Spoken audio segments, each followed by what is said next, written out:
আরে মা, তোমার পেটে বাচ্চা মনে হচ্ছে, আমি কি তোমার পেটটি শুয়ে দেখতে পারি?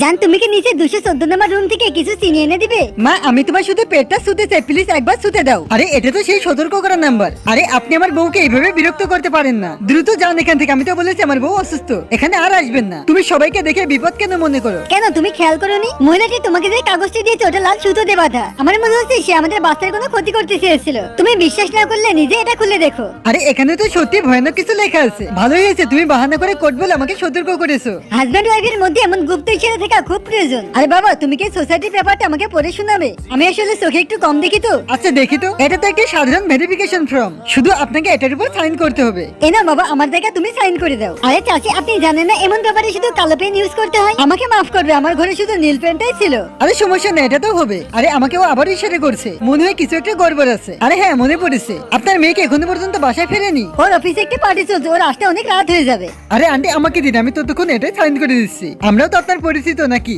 আরে তুমি আমাকে এইভাবে লাথি কেন মারছো? এই নিন, হয়ে গেছে। আরে ভাইয়া, আমাদের প্রতিবেশী আন্টির সঙ্গে কি আপনাদের কথা হয়েছে? ওই দিন আমি ওনাদের ব্যাপারে সাইন করেছিলাম, ওর পর থেকে অনেকেই আমার কাছ থেকে টাকা চাইতে আসে।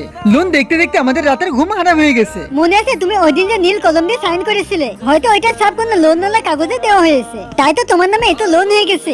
আমি ওই সময় তোমাকে অনেকবার ইশারা করে বোঝানোর চেষ্টা করেছি, কিন্তু তুমি তো শুনলেই না। এর পরবর্তী বারে তাদের সঙ্গে আর কি কি হয় সেটি দেখার জন্য ভিডিওটা লাইক করে চ্যানেলটিকে সাবস্ক্রাইব করো।